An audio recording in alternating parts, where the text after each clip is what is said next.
This guy's been on record since last August as calling his shot. I'm on record as saying I don't know anybody in the field who wants it worse. This is it. It's go time. He gets his shot. Israel in L.A.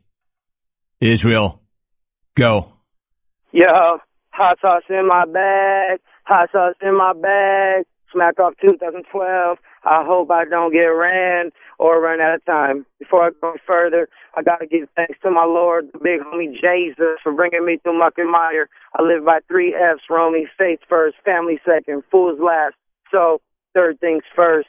Mike and Indy, check this out, bruh. To quote the great Resurrector from the Wu-Tang Clan, you couldn't punch your way out of a wet paper bag with scissors in your hands. Have you ever gone toe-to-toe with the Marine? Ask the poor souls of Iwo Jima. It does not turn out good, my friend. But speaking of last year's call, Romy, a week before last year's smack-off, a tragedy struck.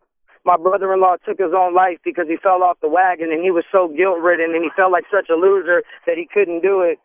So when Junior Seau took his life, I think that I had a little bit of insight on what goes on in the mind of somebody that's depressed.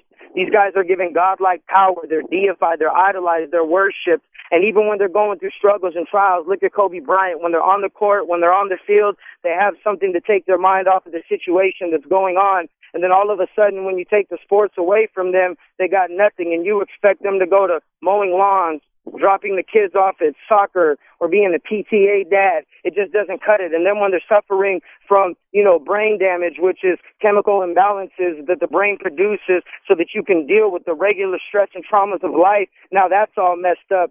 So to all these guys and all these football players, I say this for your own sake, man. Play the game safer. It's for your own good. We've lost too many people for stupidity. Romy, I don't really know too much about sports. I don't know what the hell a furlong is. I don't know what slant right means. And so how sad is that if I don't know too much about sports, I'm better than most of you clowns. I do watch MMA, though, which means I've studied Chael Sonnen better than Michael Bisping, better than Brian Stan. I've studied him enough to know that he talks too much after losing. Coffee, my friend, is for clothes and Queen Jolene. And then not only that, but the man had more PEDs than Vic on double dosages of 1,500 milligram rhinos, trying to impress the first girl that he finds that accepts the $20 check. Hey, Chael, when you lose, blame it on the guy with the Hispanic accent. ¿Tú sabes qué? Think your is going to get it paid up like a nacho in Las Vegas, Holmes. Romy, Wednesday, there was a milestone moment for Mark in Hollywood. I want to congratulate him, not on having the freshest take, but by his own words, he admitted that for 12 years he wasn't sure if he was ready to engage in battle, which makes him a coward. He wasn't ready if he was going to have the big dogs go after him. And believe me, I am a big dog. Woof, woof, little fool, which means you've been nobody. You got the skills, but you weren't doing nothing, which means you're wasted talent. So what that means is for the past 12 years, you've been a gutless coward who was too scared to be somebody, who was drowning in his own pool of wasted talent. Congratulations, because aside from the ball bearings finally dropping due to gravity, you're on the way to becoming a real man, my friend. I'm sorry that it's taken you 30-plus years to finally make that decision. You know, Romy, last night I was watching the news and the Jungle Tree, successful people, they were clones, right? Brad was on it, and he was on the news, man. I know it's crazy, but I recorded it, so I'm going to play it for you now real quick. Hold on for a second. Let me see if my equipment's working right. Hey, reporting live to you from the city of Corona, it's your boy Swiss Swizzlesworth. I'm here in the city of Corona on the eve before the smack-off, where we're going to talk to the king of smack, Bradley, but we're not going to talk to him about the game that he has, because apparently there was a poll taken that the city of Corona has the largest collection of idiots since the hack-off, and he is their king, making him the king of idiots. Bradley, tell us how you feel. I'm so nervous.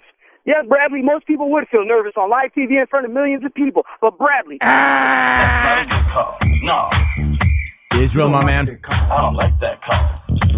Not a very good call. You know, nothing but respect, nothing but admiration. Appreciate your game, appreciate your passion.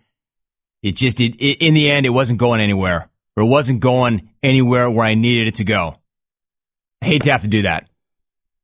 All right, now we're officially done. Listen, I could not get to everybody. There are callers on hold. I sincerely apologize for that. We're out of time, but I never make a guarantee. I never make a promise. Only that you need to be invited to get on when we come back.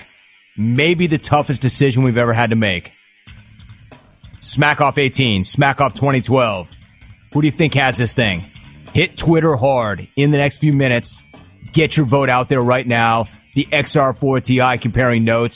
We announce a winner when we come back.